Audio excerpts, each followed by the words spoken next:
Hello and welcome back to Fantastic Finances. So I wanted to do a really quick video because I had a lady contact me this week and she says that she is working with a $300 credit card and wanted an example of how to use that credit card in Velocity Banking.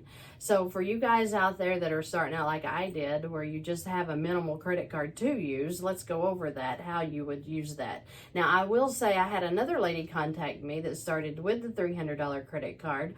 She has been doing Velocity Banking with it, and they have already raised her credit to $500, and it's just been a little over a month since she started doing that. So this does work, and if you don't have access to a credit card at this time or your credit won't allow it, you can go by your credit union, tell them that you would like a secured credit card, put some money towards that. Like if it's a $500 credit card that you are getting, they'll probably require $550 to be put into that. Now that seems like that's kind of crazy, but to build your credit, that's all it takes. And if it takes you having to put some money aside to get that secured credit card started, you need to do that, because once your credit builds just a little bit, you will be able to get credit cards without securing it with cash. Okay, so let's begin.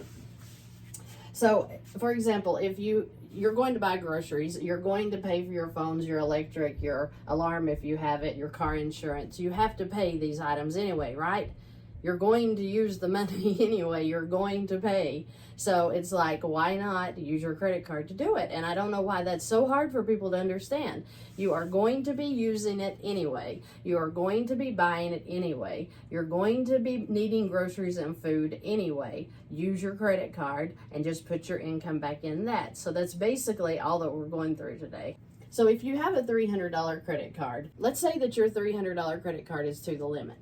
You would automatically set up one of these items to come out, whether it be your electric, your phone, maybe your car insurance, if you wanted to do it that way, or if you wanted to use it for your groceries when you go to the grocery store. So if you have $300 on it, take from your income and put the $300 in it to pay it off, because you are going to be using it for these items, and maybe you have more. There's all kinds of things that we use cash for. So whatever it is that you know you're going to be buying this week, put your income into that credit card first, pay that thing off, and turn around tomorrow and use your money in it. It's that simple. Put your $300 income in here, brings it to zero. Then if you're having your phones automatically come out, that's terrific. You can do that once a month, right? If you make more than $300 a week, then after your phones clear out, then put another $200 in there. Knock that out again. Then start with your next thing. If you're going to do groceries this week, put your $100 in there in your income, then let your groceries come out of it. It brings it right back down to a zero balance. The credit cards don't mind if you do this every day or every week or once a month. It doesn't matter to them as long as you are doing some kind of payment to them that is at that minimal amount. So a $300 card would probably have a $25 payment, right?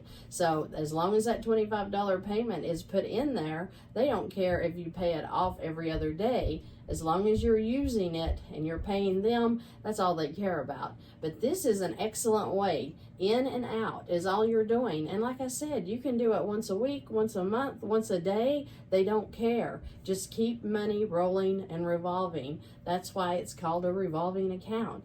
After you do this for a month, maybe a month and a half, you will see on your statement that you've had a credit increase. That is excellent. That's what we're going for here. And within just a few months, this should pop on up to $1,000 and even higher.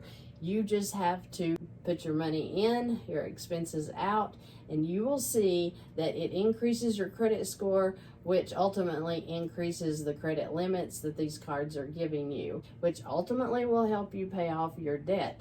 So it's very important that we build our credit, that we're obtaining new credit, we're getting higher limits. That's what leads us into wealth.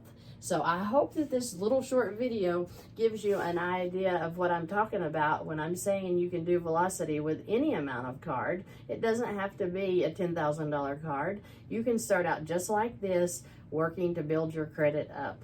If you have any questions or comments, please leave them below, and I hope you guys have a terrific day.